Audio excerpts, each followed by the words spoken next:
ओम शांति। ओम शांति। ओम शांति।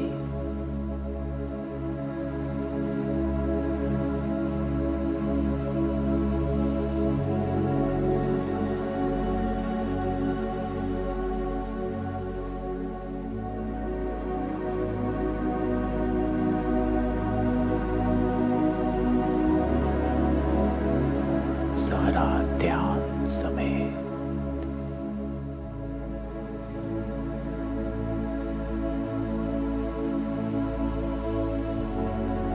अपने आप को देखना है।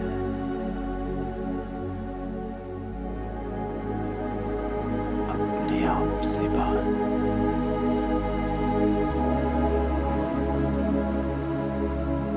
मैं कौन?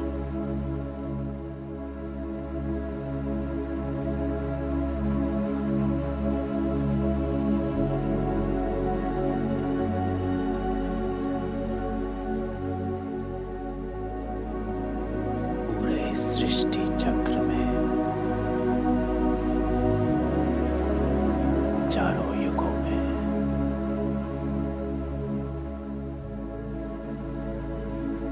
अपने आप को देखना है।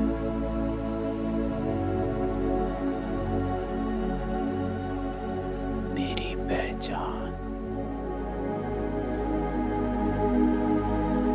मैं आत्मा।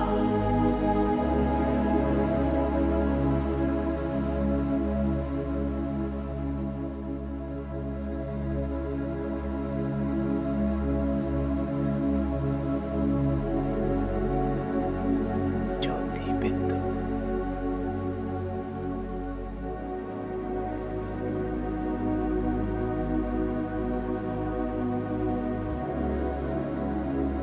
ईश्वरीय संतान।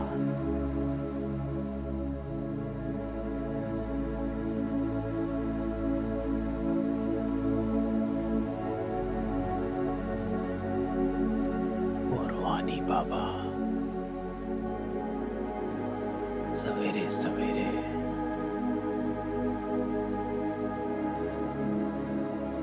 हम रूहों को देखता है।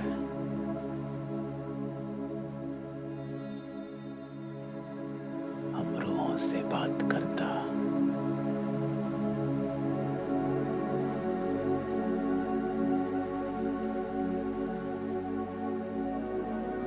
पहली रचना हो,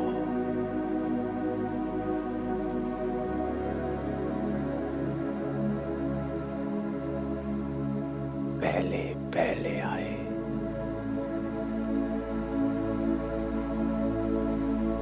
पहले पहले बिछड़े।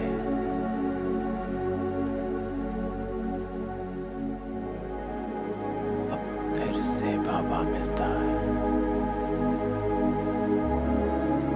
हर कल्प मिलता है।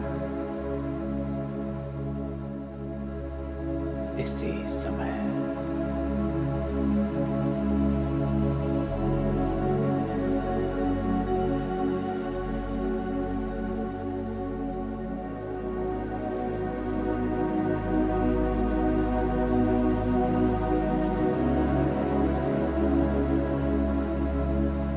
भाग्यशाली बनाता।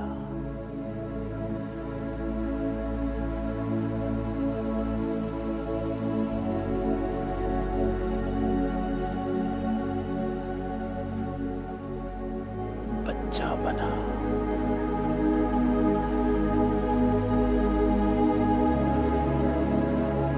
सब बातों को समझने की बुद्धि देता है। ईश्वरीय बुद्धि।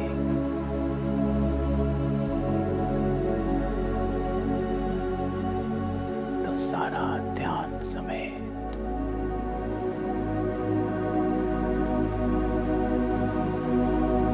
एकाग्र मन,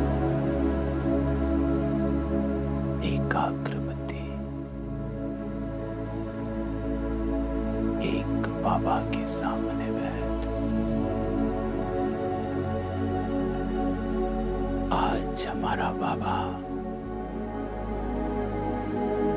हमको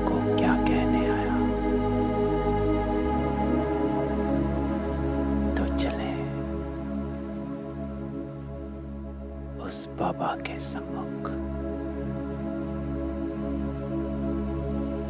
जो हमें पावन बनाता है।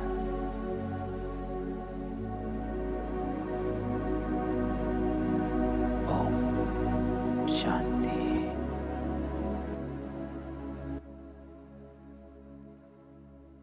ओम शांति।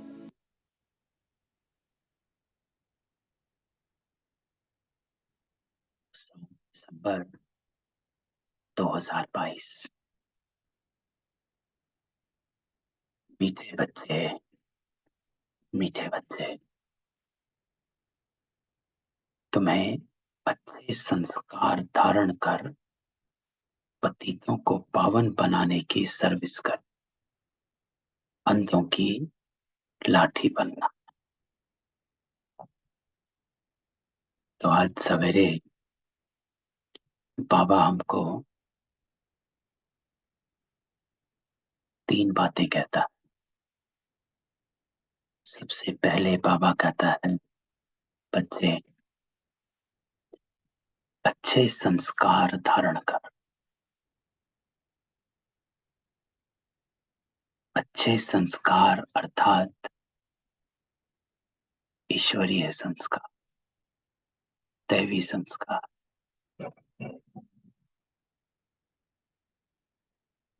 फिर बाबा कहता है,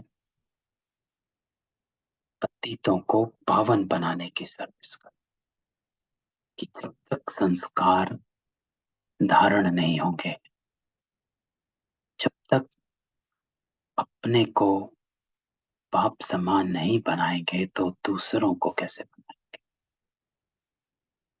जो जैसा खुद होता, बाबा कहता, दूसरे को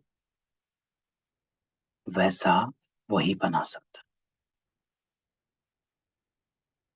इसीलिए बाबा ही पावन बना सकते, क्योंकि बाबा ही पावन है, तो वो हमको पावन बनाता। तो बाबा कहता है, पहले खुद बनना पड़े, फिर दूसरों को बनना। पहले टीचर बनेंगे तभी तो पढ़ाएंगे। फिर तीसरी बात बाबा कहता है, अंधों की लाठी बनना, अर्थात जो आत्माएं अंधकार में है, अज्ञान में है, जानते नहीं, उन आत्माओं को रोशनी दिखानी। अगर वो ज्ञान में नहीं भी चलती तो भी सही गलत, राइट और रॉन्ग, ये बताना आपका कर्तव्य है। तो अंधकारे में भटकने वाली आत्माओं को रोशनी दिखानी, अंधों की लाठी बनना। आज बाबा प्रश्न पूछता है, पिछाड़ी के समय कौन सी अवस्था आनी है। तो पिछाड़ी का समय, अंत का समय। तो बाबा कहता है, पिछाड़ी के समय निरंतर रूहानी यात्रा करते, ऐसी अवस्था कि निरंतर रूहानी यात्रा पर, अर्थात एक की याद और एक ही याद, लग्न में मग्न, देह और देह के संस्कार समाप्त, मैं और मेरा बाबा इमर्ज। तो बाबा कहता है, निरंतर रूहानी यात्रा करते रहे, बैठे बैठे साक्षात्कार, बाप और वर्षा याद आता रहेगा, वैकुंठ देखते रहेंगे। बस अभी हम यह प्रारब्ध पाएंगे, हर्षित होते रहे। परंतु अच्छा पुरुषार्थ नहीं किया तो पछताना भी होगा। सजाओं का भी साक्षात्कार कर। तो बाबा आज के प्रश्न में दोनों अवस्था बताता है। एक जो संपूर्ण बंद रहे उनकी अवस्था, और दूसरा दो जो गफलत कर रहे उनकी अवस्था। तो बाबा कहता है अच्छा पुरुषार्थ नहीं किया तो सजाओं का साक्षात्कार होगा, और अगर अच्छा पुरुषार्थ किया तो वैकुंठ का, अपने वर्षे का साक्षात्कार होगा, उस राजाई पद का साक्षात्कार होगा कि अभी हम यह प्रारब्ध पाए।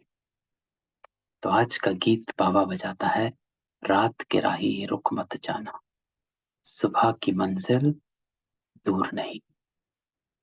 तो बाबा ये गीत जब बजाता था तो एक मुसाफिर हमको कहता था कि मुसाफिर आत्माएं हो, अपने को सदा मुसाफरी में ही समझा करो कि हम चल रहे हैं इस यात्रा पर। अभी आए हैं, अब वापस घर जाना है, फिर घर में थोड़ा टाइम रुकना है, फिर वहां से चल देना है सतयुग की ओर। तो बाबा कहते थे ये जो आपकी आत्मा है ये यात्री है, इट्स ए कांस्टेंट ट्रैवलर, कभी ना रुकने वाली। परम धाम में भी बाबा कहते थे थोड़ा ही टाइम है, बस थोड़ा टाइम रुकोगे और निकल जाओ। ओम शांति। तो बाबा कहता है ये है रूहानी यात्रा। तो पहली लाइन ही बाबा बोलता है कि आप आत्माओं की ये रूहानी यात्रा है।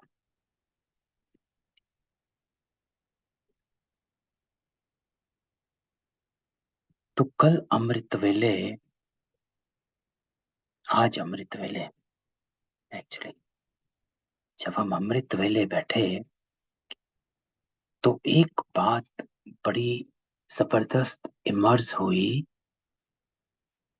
कि जो साकार मुरलियां हैं इसमें बाबा हमको आत्मिक स्थिति में बनाता है। जो भी बात बाबा कहता है करता है वो हमें आत्मा स्थिति में स्थित करती है, अगर हम अपनी रूहानी कॉन्शियसनेस में रहकर सुनेंगे तो हमको साकार मुरली जो बाबा की है ऐसे सुननी है कि ये मुझ आत्मा को हर मेरे पार्ट से डिटैच करती है, बताती है कि तेरा क्या क्या पार्ट चला, तूने क्या किया, किस युग में क्या किया, कैसे किया, और मुझे दिखाती है और डिटैच करती है। तो साकार मुरली बहुत जबरदस्त होती है, अव्यक्त से भी जबरदस्त। अव्यक्त मुरलियां जो हैं वो एक एक धारणा को पकड़ा हुआ है कि ये धारणा कर लो, ये करो। बाबा एक एक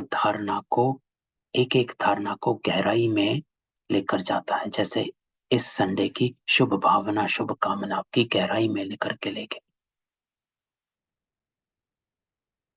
लेकिन जो साकार मुरलियां हैं उसमें बाबा संपूर्ण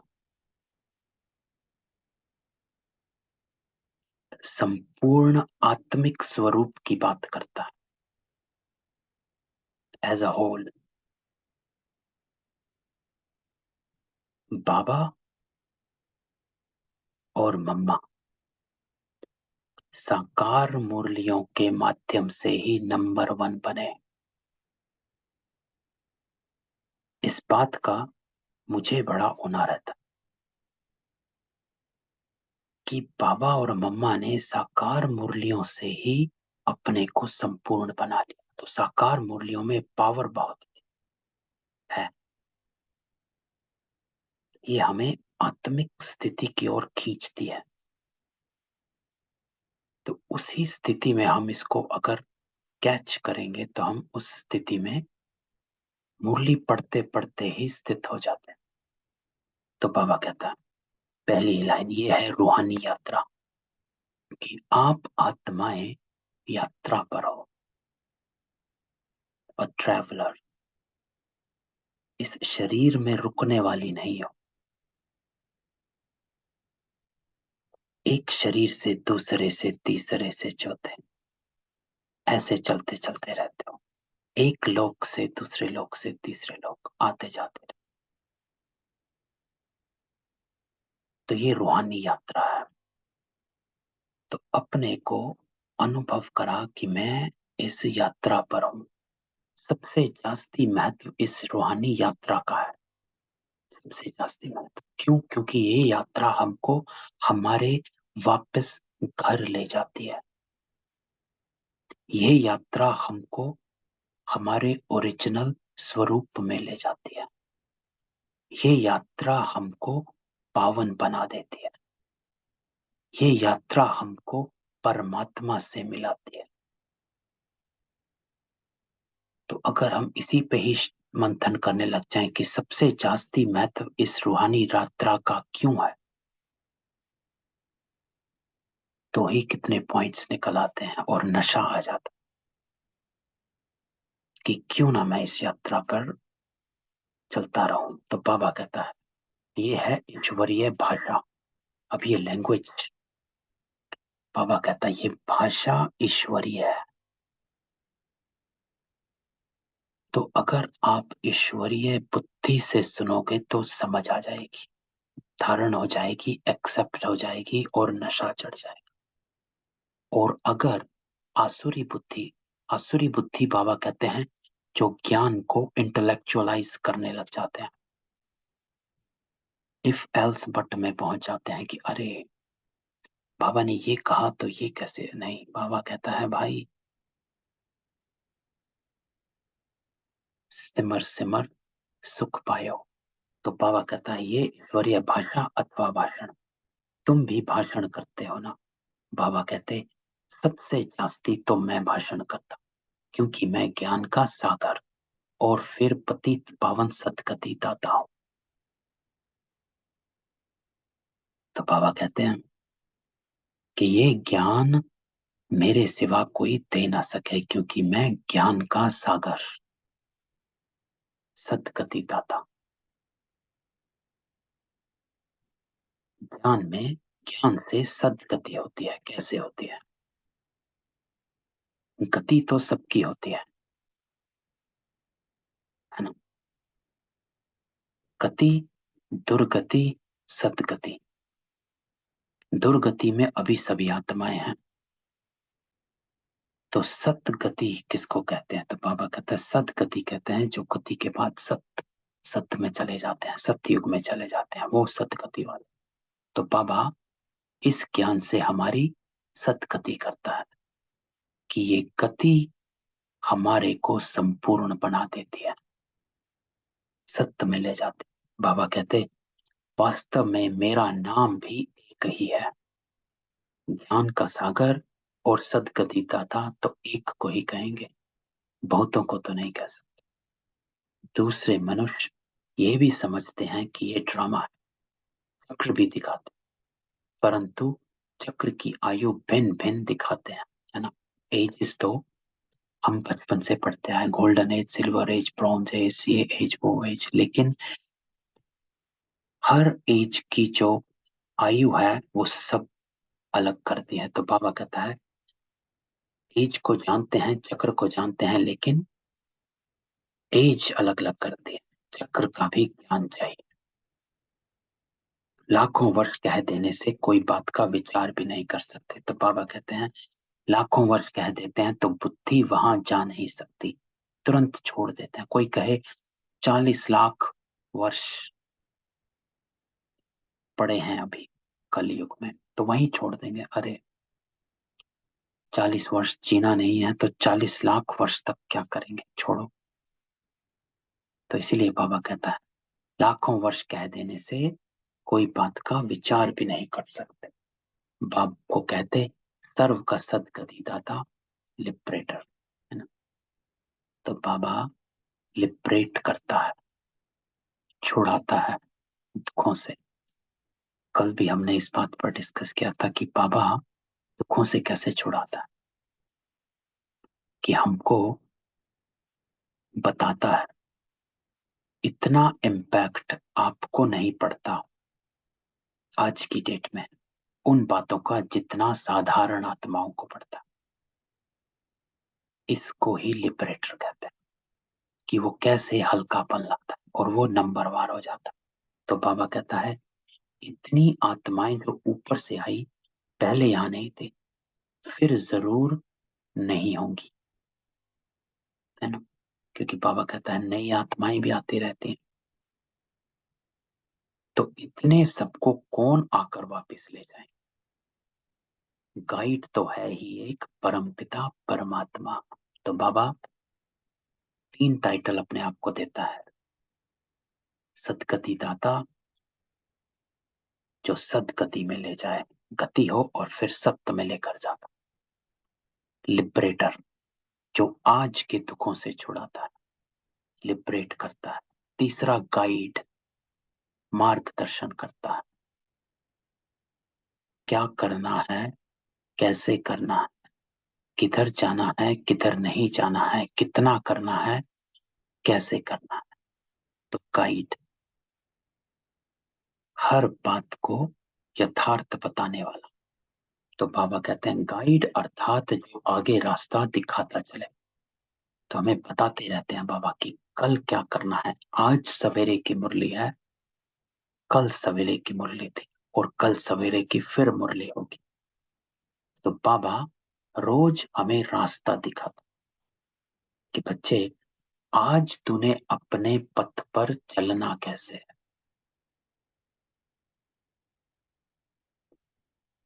how you have to carry yourself today, कैसे लेकर जाएगा। क्योंकि बाबा कहता है मुरली के बाद आप इस दुनिया के बाजार में निकल जाते हो, जहां पर इसको बाजार कहा जाता है क्योंकि यहाँ पर आत्माओं के साथ लेन देन शुरू होता है। चाहे संस्कारों का, चाहे संकल्पों का, चाहे वाणी का, चाहे कर्मों का, लेन देन तो चलता ही रहता है। तो ये बाजार है। तो बाबा कहता है मैं तुझको इस संसार के बाजार में भेजता हूं, लेकिन ये बताकर भेजता हूं कि बच्चे लेकर क्या आना है और देकर क्या आना है। तो केवल इतना ध्यान रख ले तो तेरी सदगति हो जाएगी कि इस बाजार में तुझे देना क्या है और लेना क्या है। तो बाबा कहते गाते भी हैं पतित पावन गाइड, सर्व का सदगति दाता। गुरु होता ही है गति करने वाला। गुरु को आगे, फॉलोअर्स को पीछे रखा जाता। तो बाबा कहते यहाँ ऐसी बात नहीं है। यहाँ तो बाबा कहते हैं बच्चे तुम आगे चलो, क्योंकि गौशाला भी है ना, गौओं के पीछे पीछे गवाला रहता है। तो बाबा इस बात का करते थे कि मैं गवाला हूं, आप सब गौए हैं, और मैं आप सबके पीछे चलता रहता हूं। और इसी का यादगार बाबा कहते हैं कृष्ण को गवाला कहते हैं, कि वो गैयों को चराता था। तो बाबा कहता है ये गौशाला भी, क्योंकि आप सब गौए हो जो ज्ञान का चारा खाते हैं और फिर का। तो बाबा कहते हैं नहीं तो गौएं इधर उधर चली जाएं, बाप भी पिछाड़ी में रहते हैं। आजकल भगत लोग समझते आगे महात्मा जी हैं। तो बाबा भक्तों की बात कर रहे हैं, भक्तों में महात्मा आगे, उनसे आगे जाना बेइज्जती समझते हैं। बाबा कहेंगे बच्चे तुम आगे हो, बाप को तो पिछाड़ी में सारी नजर करनी पड़ती है कि कोई खा ना जाए। मिसाल है ना, शेर रे शेर, परंतु शेर था नहीं, है ना। तो बाबा कहानी सुना कि गांव में एक बच्चा शेर शेर करता है, शेर था नहीं ना। सारा गांव उसको बचाने आता है, फिर करता है, फिर शेर था नहीं, बचाने आता, फिर असली में शेर आया तो कोई बचाने नहीं। तो बाबा कहता है कि बाबा को पीछे से सारी नजर करनी पड़ती है। तुम्हारे लिए भी कहते हैं कि यह बीके तो कहती हैं विनाश होगा, होता नहीं, परंतु होना तो जरूर है। आगे चल मनुष्य समझ जाएंगे बरोबर विनाश का समय है। तुम बच्चे जानते हो विनाश किस लिए, दुनिया को कुछ मालूम नहीं। तो बाबा कहता है आपको पता है कि विनाश होना क्यों है, क्यों जरूरी है विनाश होना। तो बाबा कहता है अच्छा, महाभारत लड़ाई के बाद क्या हुआ किसको पता नहीं। तो तुम बच्चे भी नंबरवार पुरुषार्थ अनुसार जानते हो हमको बाबा की मदद है। तो बाबा की मदद है, बाबा कहता है आप आत्माओं को बाबा की मदद है। इसका अनुभव सबको है, इसलिए बाबा कहता है नंबरवार पुरुषार्थ अनुसार जानते हो कि तुमको बाबा की मदद है। क्योंकि हिम्मत बच्चे मदद बाबा, जितनी आप हिम्मत रखोगे उतना बाबा मदद देगा।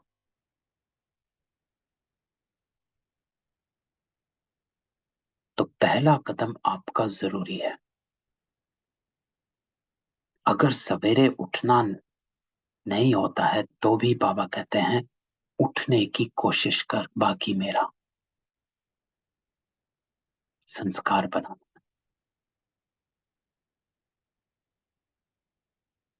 इसी लिए सुदामा का मिसाल है कि मुट्ठी भर चावल, अगर मुट्ठी भर चावल नहीं देगा सुदामा तो महल नहीं मिलेंगे। तो पहला कदम उस मुट्ठी भर चावल को कहा जाता है कि आपको पहला कदम रखना ही पड़ता है, तब बाबा महल देगा। लौकिक में भी बैंक में अगर सेव करना है तो आपको 1 पैसा तो डालना पड़ेगा, तब उसको उस पर इंटरेस्ट मिलेगा। अगर एक भी नहीं डालेंगे तो इंटरेस्ट नहीं मिलेगा, लेकिन एक भी डालेंगे तो इंटरेस्ट मिलेगा। ऐसे एक कदम भी चलेंगे तो मदद मिलेगी, लेकिन वो हिम्मत का एक कदम जरूरी है, क्योंकि श्रीमत पर चलने के लिए हिम्मत चाहिए। तो बाबा कहता है इसीलिए अगली लाइन में कि तुम जानते हो बाबा आया है पतितों को पावन बनाने। तो बच्चे एक कदम पावन बनाने का चलो, तो मैं मदद। तो बाबा कहता है तो बच्चों को भी यही सर्विस कर ऊंच पद पाना, पतितों को पावन बनाना, अंधों की लाठी बनाना। रास्ता बताया जाता है अलफ और बे का। अलफ अल्लाह, बे बादशाही, है ना। तो बादशाही होती है पहले अपने आप पर, स्वराज्य अधिकारी। तो पहली बादशाही अपने पर, कंट्रोलिंग पावर, रूलिंग पावर अपने पर, मेरा पांचों इंद्रियों पर कंट्रोल, मैं जो देखना चाहूं वो देखूं, और इसमें मैं आत्मा, जो मेरी आत्मा के लिए उत्तम है वही देखना। शरीर मुझे इधर उधर लेकर जाता, अरे ये देखो वो देखो, लेकिन अगर बुद्धि स्वच्छ है, अगर बाबा की श्रीमत याद है, तो तुरंत कंट्रोल, नहीं देखना, ऐसे ही सुनना, गीत चल रहे सुने जा रहे, कंट्रोल, नहीं सुनना, ऐसे ही बोलना, बेमतलब बोलना, ज्यादा बोलना, ऊंचा बोलना, बेकार बोलना, अयथार्थ बोलना, कंट्रोल, नहीं बोलना, जो मेरे आत्मा के लिए उन्नति, जो बाबा कहता है थोड़ा बोलो, मीठा बोलो, मधुर बोलो, कम बोलो। तो पहली बादशाही अपनी, अपने ऊपर, फिर दूसरी बादशाही सतयुग की, लेकिन संगम की बादशाही जब तक नहीं आएगी तब तक वहां की नहीं मिलेगी। तो बाबा कहता है बस, फिर पढ़ाई बहुत है कि अगर ये अपने में आथत हो कि मुझे पावन बनना है, बस मुझे बादशाही अपने ऊपर करनी है, मेरे मन पर कंट्रोल, बुद्धि पर कंट्रोल, संस्कारों पर कंट्रोल, स्थूल और सूक्ष्म इंद्रियों पर कंट्रोलिंग पावर। एक राजा कंट्रोल और रूलिंग पावर, जब तक कंट्रोलिंग पावर नहीं आती, बाबा कहते हैं रूलिंग पावर नहीं आ सकती। तो कंट्रोल सीखना। तो बाबा कहता है झाड़ सामने खड़ा, त्रिमूर्ति तो नंबर वन है शिव के साथ, त्रिमूर्ति मशहूर है, शिव परमात्मा तो उनसे भी, वह तो फिर भी सूक्ष्म है, उनसे ऊंचा है परमात्मा। तो बाबा कहता है कि त्रिमूर्ति तो फिर भी सूक्ष्म है, लेकिन परमात्मा उनसे ऊंचा, परंतु उनका नाम रूप देश काल कुछ भी नहीं, तुम बच्चे भी पहले नहीं जानते। तो बाबा कहते हैं दिन प्रतिदिन सब कुछ समझाया जा रहा, अभी तुम समझ चुके हो, हम आत्मा है। तो बाबा साकार में आत्मा का पाठ का करेंगे। अगर हम साकार मुरली को घोट घोट के पी ले तो हम आत्माभिमानी बने की बने। तो बाबा कहता है अभी तुम समझ चुके हो, हम आत्मा है, संस्कार आत्मा में, अच्छे व बुरे संस्कार आत्मा में। इस समय अच्छे संस्कार बहुत कम है, बाकी हैं बुरे गिरने के संस्कार। तो बाबा कहता है इस समय कोई के भी अच्छे संस्कार नहीं कहेंगे, क्योंकि है ही रावण राज्य। मायावी दुनिया में भी कोई अच्छे कोई बुरे तो होते ही हैं, कोई पाप करते होंगे तो कहेंगे इनके संस्कार अच्छे नहीं, बुरे संस्कार वाले अच्छे संस्कार वाले देवताओं के आगे जाकर महिमा करते। भारत बिल्कुल अच्छे संस्कार वाला था, अब बुरे संस्कार वाला। मनुष्य को यह भी पता नहीं, बाबा समझाते हैं जो ऊपर से नई आत्माएं आती हैं पहले अच्छे संस्कार वाली होती, फिर बुरी हो जाती, फिर उन्हों को ही तमो प्रधान से सतो प्रधान जरूर होना है। तो ये उस दिन डिस्कस हो रहा था पूर्णिमा बहन, तो वो बाबा आज बात लेकर आता है कि ऊपर से जब नई आत्माएं आती हैं तो पहले सतो प्रधान, फिर तमो प्रधान बन जाती। भारत के ही चित्र सामने, बुरे संस्कार वाले बैठ देवताओं का वर्णन करते हैं, क्योंकि वह हैं देवी गुण वाले और ये हैं आसुरी गुण वाले। तो बाबा कहता है कि समझते भी हैं कि विकार में जाना आसुरी स्वभाव है, इसलिए सन्यासी घर बार छोड़कर भाग जाते। फिर कहते हैं मैं फलाने सन्यासी का फॉलोअर्स हूं, परंतु सब तो फॉलो करते नहीं। तो बाबा देखो, इस पूरे पैरा में अच्छे और बुरे संस्कार के बारे में बताता है कि इस समय जो आसुरी बुद्धि है, जो मनुष्य बुद्धि है, वो बुरे संस्कारों।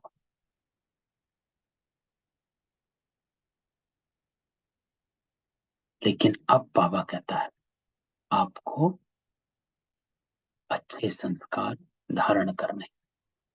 दूसरा तो बाबा कहता है तुम जानते हो यह देवी देवता पवित्र प्रवृत्ति मार्ग के थे, वही अब अपवित्र बने हैं।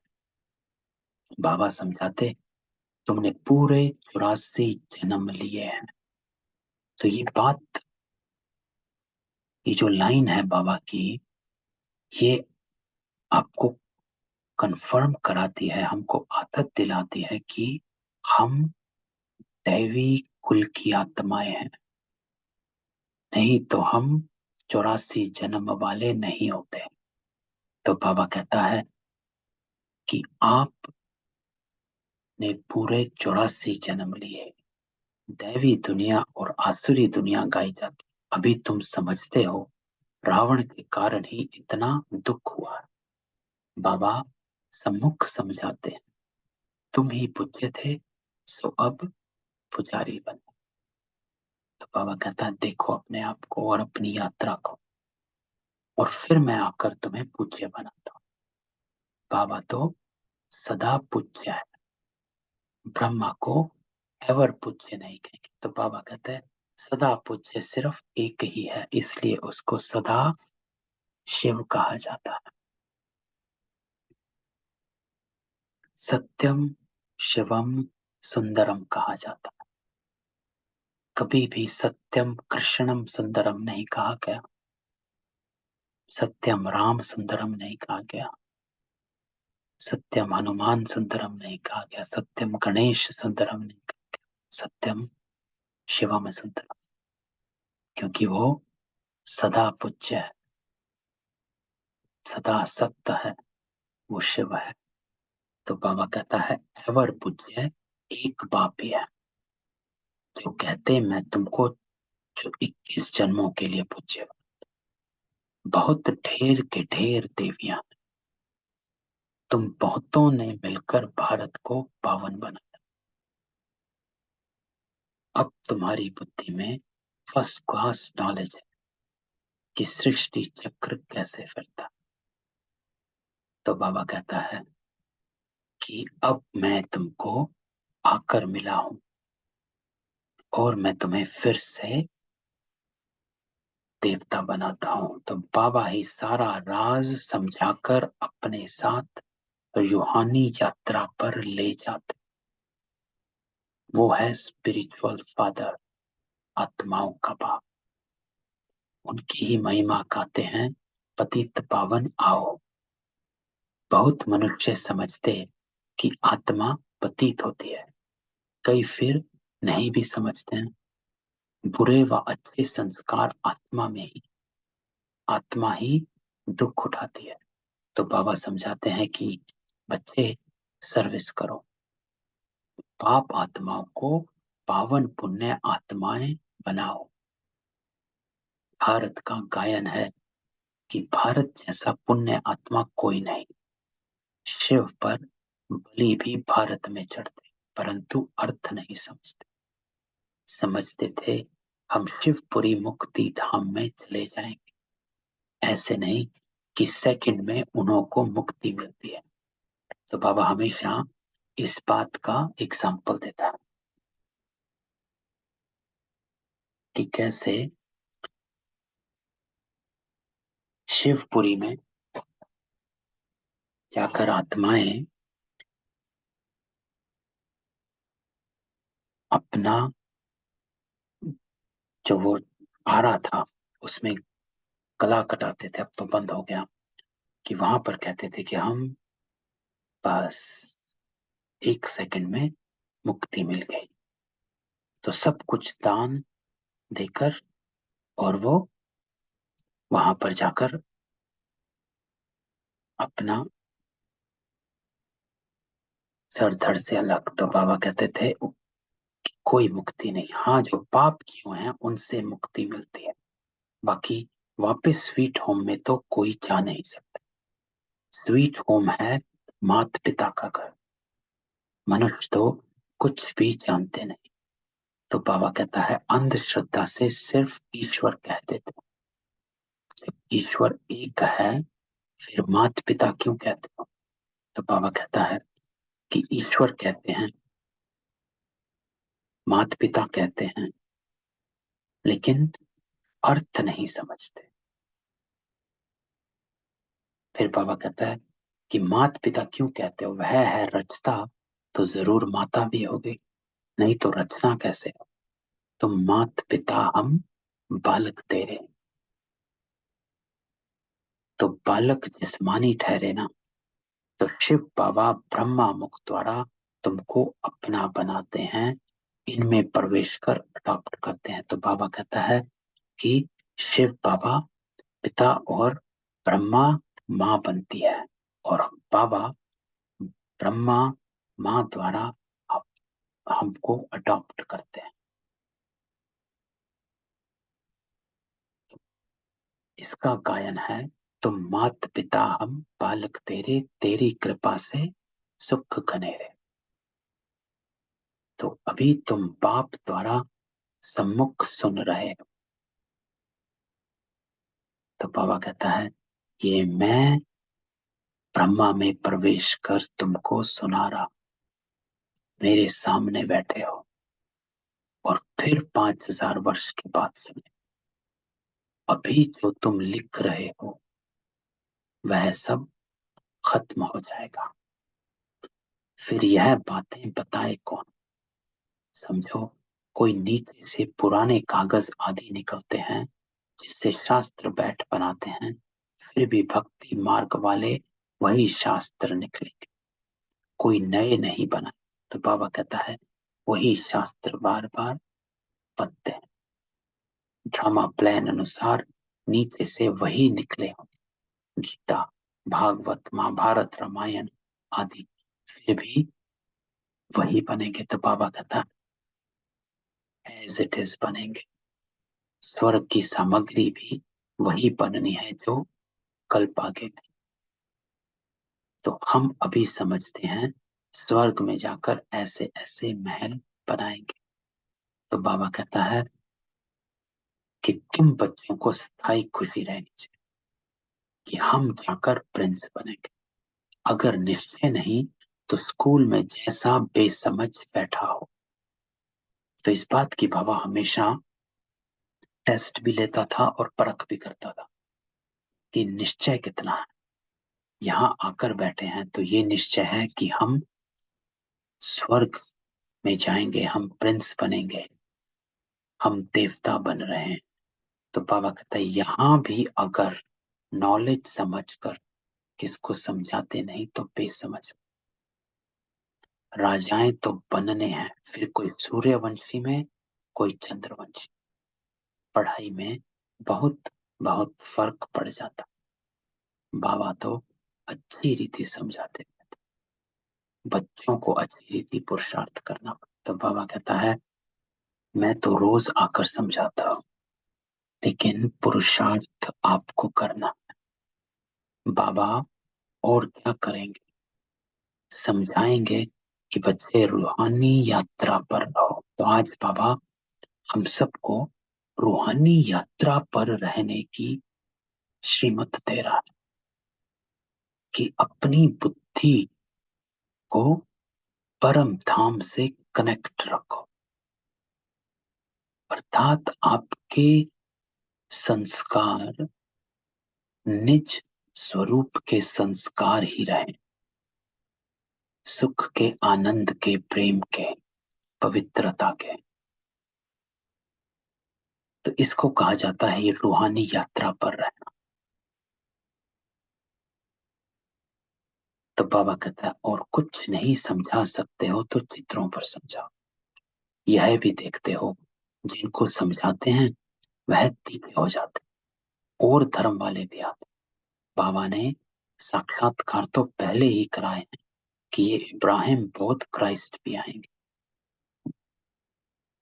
तो बाबा ने सब साक्षात्कार कराया था कि हर धर्म पिता बाबा के पास आता है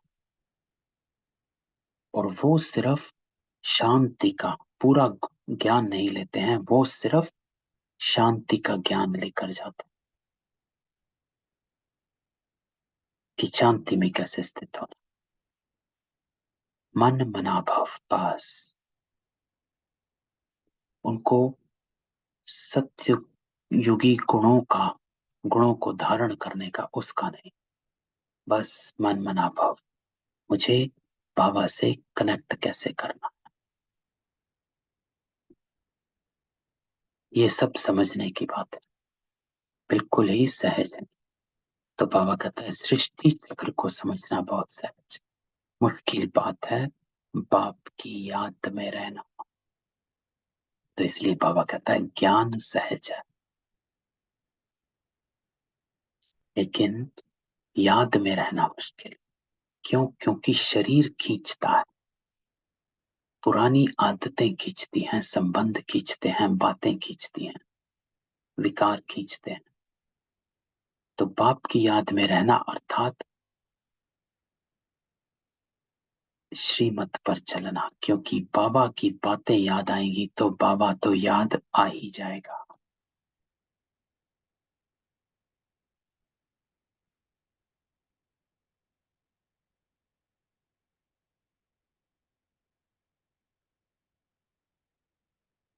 क्योंकि बाबा के मीठे बोल बाबा को याद दिलाने वाले। तो जो बोल कानों द्वारा सुने ऐसे दिल में समा जाएं कि वो याद आते ही बाबा की याद आती। तो ऐसे बाबा कहता है कि बाबा की याद में रहना, कि बाबा के बोल बाबा की याद दिलाने वाले तो पवित्र भी बन जाए। याद के साथ पवित्रता जुड़ी हुई है। तो बाबा कहता है डिफिकल्ट है रूहानी यात्रा, इसमें थक जाते हैं। अगर सारा दिन याद ठहर जाए फिर तो कर्मातीत अवस्था ही हो ही जाए।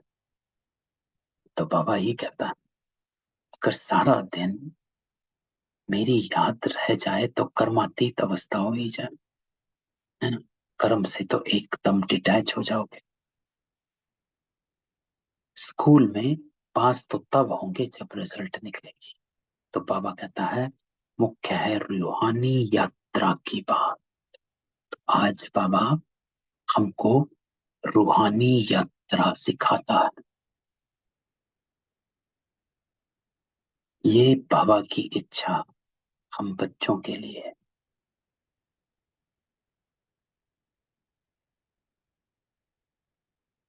तो बाबा हमें हमारे साथ रखता है हमेशा, मतलब हम बाबा की नजर से दूर ना जाएं रूहानी यात्रा पर। तो बाबा कहता है रूहानी यात्रा ये अक्षर बहुत अच्छा है, योग में ही मेहनत है। हठ योग सिखलाने वाले तो बहुत, परंतु ये है रूहानी योग अर्थात बुद्धि का योग। रूह में क्या है? मन बुद्धि संस्कार। तो बस मन बाबा से कनेक्टेड, बुद्धि बाबा से कनेक्टेड, संस्कार ईश्वरी, ये तीन बातें रूहानी यात्रा कराती हैं। बस इसीलिए इसे बुद्धि का योग कहा जाता है। आंखों से देखना इसको नहीं कहा जाता, क्योंकि आंखें रूहानी नहीं है, शरीर की है। तो अगर हम, जैसे किरित भाई उस दिन कह रहे थे कि बिंदु को देखते जाओ, अगर हम आंखों से कोई भी स्थूल इंद्री का यूज करते हैं तो उसको बाबा कहता है कि ये यथार्थ योग नहीं, क्योंकि रूहानी अर्थात इन कर्म इंद्रियों से परे। तो हम योग की क्लास सैटरडे करेंगे तो उसमें करेंगे। तो बाबा कहता है तुम्हारे सिवाय कोई समझा नहीं सकते। इस राजयोग से ही मनुष्य पतित से पावन हो सकते हैं। ये योग बाबा और तुम बच्चे ही सिखला सकते हो, है ना। तो मेरे द्वारा ही मेरे को मिल सकते हो। तो बाबा कहता है बाहर में जब सभी सुनेंगे तो कहेंगे कि हमारा योग ठीक है और सभी झूठे योग। बाहर में भी बच्चों को जाना तो है ना, इस योग को कोई जानते नहीं। तो बाबा कहता है बाकी सभी योगों का नाम है हठ योग और इसका नाम है राजयोग। तो हमको यथार्थ राजयोग करना, यथार्थ राजयोग सीखना है। तो भगवान वाच बाबा कहते हैं मैं तुमको राजयोग सिखलाता। वो हठ योग मनुष्य सिखलाते। अब भगवान कौन? श्री कृष्ण ने तो योग से इतना पद पाया। भगवान तो ऊंचते ऊंच निराकार। तो बाबा यहाँ श्री कृष्ण को और भगवान को अलग करता है कि श्री कृष्ण तो वो है जिसने योग द्वारा पद पाया और भगवान वो है जिसने योग सिखलाया। अंतर है, एक है टीचर, एक है स्टूडेंट। तो श्री कृष्ण स्टूडेंट है और परमात्मा टीचर है। श्री कृष्ण ने योग से पद पाया और परमात्मा ने राजयोग सिखलाया। तो यहाँ बाबा अंतर बताता है। तो बीज और झाड़ का ज्ञान बहुत सहज, बाकी याद में नहीं रह सकता। तो बाबा कहता है झाड़ आदि का राज बहुत सहज है, किसको समझा। बच्चे बहुत अच्छी रीति समझाते भी, बाकी योग में मेहनत। तो बाबा कहता है ज्ञान सहज है, समझाते भी अच्छा है, समझ भी जाते हैं, लेकिन योग मेहनत, क्योंकि ये बुद्धि का योग है।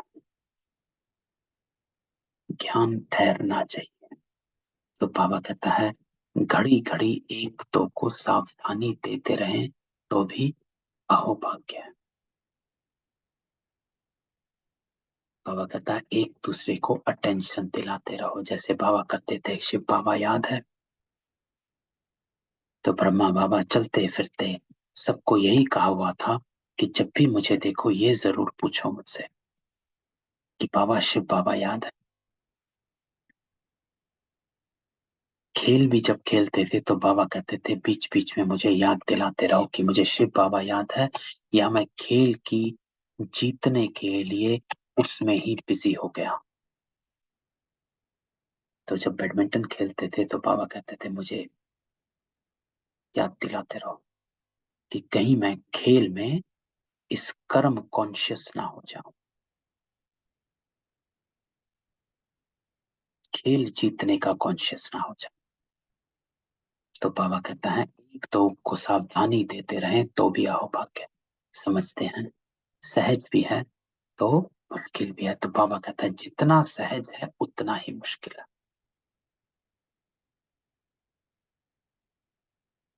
करो तो सहज, ना कर पाओ तो मुश्किल है। समझ जाओ तो सहज, ना समझो तो मुश्किल। इसलिए बाबा कहते हैं बहुत फेल होते हैं। इसलिए कहते हैं हमको योग में बिठाओ, हमको शांति पसंद आती है। तो बाबा कहता है कि यही सबको रहता है कि हमको योग में बिठाओ। तो आज बाबा योग की बात करता, तो लगता है बाबा ने कल हमारी बात सुनी कि हमें योग की क्लास करनी। तो आज बाबा अटेंशन खिंचवाता है। तो बाबा कहता है शांति का नाम सुना है ना? कोई कहते हैं निष्ठा में हमको शांति मिलती है ना? तो पहले निष्ठा कहा जाता था, बाद में निष्ठा अक्षर निकाल दिया गया। निष्ठा में बैठना अर्थात योग में बैठ जाना, यह भी गपोड़ा है। आधा घंटा योग में बैठकर चले गए, वह कोई शांति नहीं है ना। जो हम बात उस दिन कर रहे थे कि अगर सिर्फ योग में ही शांति रही तो क्या योग किया और क्या नहीं किया, सब बराबर है। सिर्फ योग में ही कॉन्शियसनेस आपकी एलिवेटेड रही तो क्या योग किया। आज बाबा कहता है आधा घंटा योग में बैठकर चले गए, क्या है? वह कोई शांति नहीं, वह तो अल्पकाल की हो गई। तो इसको बाबा योग नहीं कहता। योग बाबा कहता है वो स्थिति है जो आपकी स्मृति को पक्का करते हैं, और वो स्मृति आपको साथ चले कि मैं कौन, मेरे संस्कार क्या है, कौन सी आत्मा हूं। अपने गुणों को इमर्ज करना है, अपनी पहचान को पक्का करना है, ये योग है। तो बाबा कहता है शांति तब मिल सकती है जब गृहस्थ व्यवहार में रहते पवित्र बन रूहानी यात्रा पर रहती है। मूल मंत्र आज बाबा ने दे दिया। गृहस्थ व्यवहार में रहते पवित्र बन रूहानी यात्रा पर रहना, बस ये अटेंशन। बाबा हमेशा कहता है अपनी पवित्रता पर अटेंशन रखो, प्योरिटी पर। प्योरिटी मेरे संकल्पों की, प्योरिटी मेरी वाणी की, प्योरिटी मेरी कर्मों की। सारा ज्ञान बेशक याद ना रहे, लेकिन एक ये पवित्रता याद रहे। और अपनी चेकिंग बस यही करते रहो कि क्या मेरा संग पवित्र है। और संग सिर्फ व्यक्तियों का नहीं, किसका संग भी जो बुद्धि कर रही है उस वक्त। देखने का संग, सुनने का संग, पढ़ने का संग। क्या मैं देख रहा हूं, क्या मैं पढ़ रहा हूं, क्या मैं सुन रहा हूं। संबंध, संपर्क, फोन पर जो भी बात करूं, क्या ये सब पवित्र है। तो बाबा कहता है एक पवित्रता पर अटेंशन, बस। गृहस्थ व्यवहार में रहते पवित्र बन रूहानी यात्रा पर। ऑफिस में बैठे, घर में बैठे, बस यात्रा करते रहे। तो जो अवस्था तुम्हारी पिछाड़ी में आनी है, बैठे बैठे साक्षात्कार करते रहेंगे, बाबा और वर्षा याद आता रहेगा, वैकुंठ देखते रहेंगे। बस अभी हम यह प्रारब्ध पाएंगे। तो बाबा कहता है पिछाड़ी में बहुत साक्षात्कार होंगे, पछताना भी यहाँ होगा। तो बाबा कहेगा साक्षात्कार दोनों तरह के होंगे और सभी को होंगे। जो पुरुषार्थ कर ऊपर चले निकल गए, नंबर 1 में आ गए, तो उनको देवताओं साक्षात्कार हो। और जिनके अभी पाप पके हैं तो उनको सजाओं का साक्षात्कार हो। तो बाबा कहता है जब देखें कि फलाने फलाने क्या बनते हैं और हम क्या बनते हैं, सजाएं भी बहुत करेंगे। बाबा कहेंगे हम तो तुमको समझाते रहे, तुमने समझा नहीं। सिवाय प्रूफ किसको सजा नहीं मिल सकती। तो ये बाबा हमेशा पक्का कराता है कि ऐसे ही सजा नहीं मिलेगी, आपको दिखाया जाएगा कि आपने कहां पर गफलत करी थी। तो बाबा कहता है बिना प्रूफ सजा नहीं मिलेगी, साक्षात्कार कराकर फिर सजा देते। तो बच्चों को अच्छी रीति समझाया जाता कि बच्चों अभी पुरुषार्थ नहीं करेंगे तो कल्प कल्प ऐसा ही ढीला पुरुषार्थ। तो ये लाइन बड़ी इंपॉर्टेंट है और मैं बड़ा इसको याद रखता हूं कि जो मैं आज करता हूं वो मेरा कल्प कल्प के लिए नूंद हो जाता है। तो अगर अमृत वेला भी मिस होता है तो आज का नहीं हुआ, हर कल्प का मिस हो गया। अगर आज कुछ गलत हुआ तो सिर्फ आज नहीं हुआ, हर कल्प इस वक्त ऐसे ही गलत होता रहे। तो बाबा कहता है अभी पुरुषार्थ नहीं करेंगे तो हर कल्प ऐसा ही ढीला पुरुषार्थ। तो अभी तुम समझ सकते हो हमसे फलाने ऊंचे पद पाएंगे, सर्विस का बहुत शौक है, कोई आए तो रास्ता बताएं, इतना हर्ष रहता है। डूबे हुए को पार कराना, तैरने वाले जो होते हैं वह झट कूद पड़ते हैं, गाते हैं नैया मेरी पार लगा दो। तो बाबा कहता है कि जिसको तैरना आता है वही तो दूसरे को निकालता है। तो आज के दौर में सभी आत्माएं विकारों में डूब रही हैं। तो आपको झट कूद कर उनको पार लगा। बाबा हमको सच्चा रास्ता बता रहे, हमको फरमान मिला है, कोई भी आए तो उनको अपना लक्ष्य बताना। बाकी ये शास्त्र आदि सब भक्ति कल्ट के हैं। तो बाबा कहता है पतित पावन एक बाबा ही है जो आकर गीता ज्ञान सुनाते। श्री श्री 108 यह रुद्र अर्थात शिव निराकार की माला है। निराकार आकर पढ़ाते, ये कोई शास्त्र का गायन नहीं है। तो बाबा कहता है कोई ये शास्त्र नहीं है, मैं स्वयं आकर तुमको साक्षात्कार पढ़ाता हूं। तो हमको तो बाप ज्ञान सुनाते। तो बाबा कहता छोटी बात नहीं, महिमा ही बाप की है, ज्ञान का सागर वो है। तो ऐसा समझाना चाहिए जो वह कोई बात बीच में कर ना सके। तो बाबा कहता है ऐसी अथॉरिटी से ज्ञान सुनाना कि ये मेरा ज्ञान, बाबा का, ईश्वर का ज्ञान हम बेहद के बाबा से पढ़ते हैं।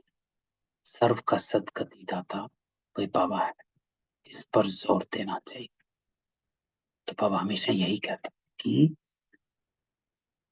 ज्ञान चाहे समझ आए ना आए पर परमात्मा की पहचान जरूर दे दो उनको। इसलिए बाबा हमेशा यही कहता है कि अलफ और बे पहचान जरूर दे दो, बाप की पहचान। तो बाबा कहते हैं नहीं समझते तो छोड़ दो। अब यहां बाबा हमको निरसंकल्प कर देता है कि नहीं समझते तो छोड़ दो। बोलो तुम देवता धर्म के ही नहीं हो, ये रास्ता छोड़ दो। परंतु समझाने की हिम्मत चाहिए। सन्यासी भी कोई कोई आ जाते, आगे चल वृद्धि को पाएंगे। तो बाबा कहता है कुंभ मेले पर कितने ढेर आते हैं संत, दिन प्रतिदिन भक्ति भी तमो प्रधान होती जाती है। इसको फॉल ऑफ पॉम्प कहा जाता है। यह भी एक खेल है जिसमें दिखाते हैं दुनिया विनाश कैसे होती। अभी उनकी पॉम्प है। तो बाबा कहता है अभी भक्ति का पॉम्प है।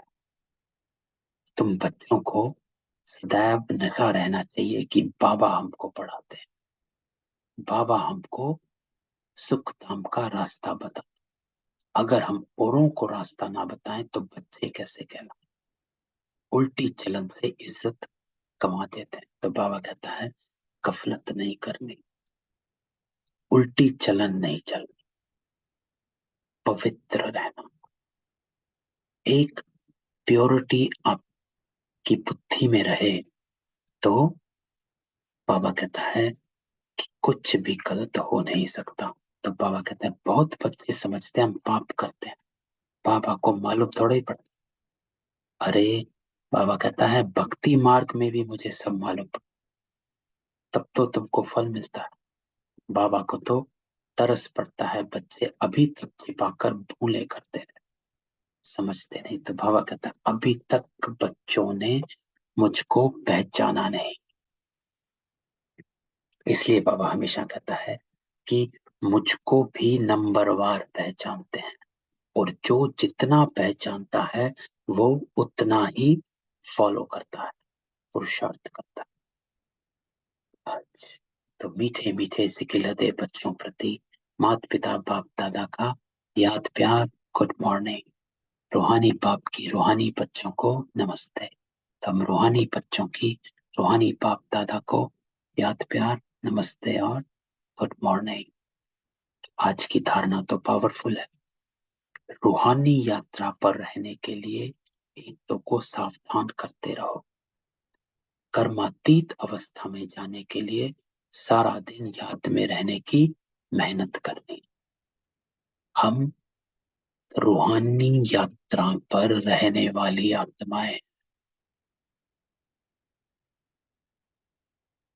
और यात्रा पर रहना अर्थात मेरी बुद्धि सदा परम धाम और बाबा से कनेक्टेड रहे, अर्थात श्रीमत से कनेक्टेड रहे, अर्थात मेरे संस्कार इमर्ज रहे। दूसरा बाबा कहता है कोई भी उल्टी चलन नहीं चाहिए, सबको सुख धाम का रास्ता बताना है और सर्विस का शौक रखना। तो आज का वरदान बाबा कहते संकल्प से भी मेरेपन की मैल को समाप्त कर बोझ से हल्का रहने वाले फरिश्ता भवा। तो बाबा आज हम सबको फरिश्ता भव का वरदान देता, फरिश्ता बन जाओ।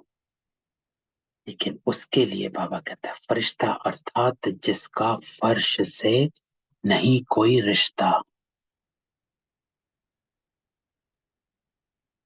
और फर्श जो है वो है मेरापन। इस मिट्टी से, मिट्टी की चीजों से,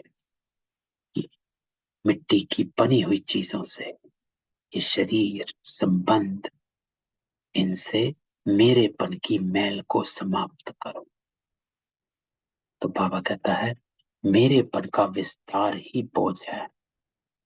कोई भी मेरापन, मेरा स्वभाव, संस्कार, नेचर, कुछ भी मेरा है तो बोझ, और बोझ वाला उड़ नहीं सकता, फरिश्ता बन नहीं सकता। संकल्प में भी मेरेपन का भान आया तो समझा मैले हो, तो मेरा स्वभाव नहीं, जो बाबा का संस्कार सो मेरा, जो बाबा का स्वभाव सो मेरा। मेरे को तेरे में परिवर्तन करना है। तो बाबा कहता है किसी भी चीज पर मैल चढ़ जाए तो मैल का बोझ हो जाएगा। तो सब बोझ बाबा के हवाले कर मेरेपन की मैल को समाप्त करो तो फरिश्ता बन जाए। तो आज बाबा कहता है फरिश्ता अर्थात हर मैलेपन की बोझ से हल्का रहने वाला। स्लोगन बाबा कहता है हर परिस्थिति में फुल पास होने वाले ही मास्टर सर्वशक्तिवान। हर परिस्थिति में फुल पास होने वाले, परिस्थिति में फुल पास होना अर्थात विजय प्राप्त करनी। किसी परिस्थिति आती है, कोई ना कोई विकार, कोई ना कोई इच्छा की तरफ से कुछ हो नहीं रहा है या कोई विकार, उसमें फुल पास होना अर्थात विजय प्राप्त। मेरे संस्कार, जो पुराने संस्कार हैं, उस पर विजय प्राप्त होना, उसको कहते बाबा फुल पास होना। और वो तभी होगा जब शक्ति होगी, जब आत्मा में शक्ति होती है, तभी हम संस्कारों पर विजय प्राप्त करते हैं। तो बाबा कहता है हर परिस्थिति में फुल पास होने वाला ही सर्वशक्तिमान। तो ये थी आज की बाबा की मुरली। तो आज की मुरली बाबा की रूहानी यात्रा। मैं आत्मा एक रूहानी यात्री हूं। ये यात्रा परम धाम की यात्रा है, परमात्मा से मिलने की, मुझे मेरे निजी स्वरूप में वापस लेके जाने की, मेरे ओरिजिनल स्वरूप में स्थित कर देने की। तो सारा दिन मेरा बुद्धि का यही विचार चलता रहे, तो बाबा कहता है बुद्धि इसमें लगी रहे कि मैं पावन बन रही, अपने ओरिजिनल स्वरूप में स्थित हो रही आत्मा, है ना। तो इस पर अटेंशन। सबको अनम्यूट करता हूं, किसी का कोई क्वेश्चन हो।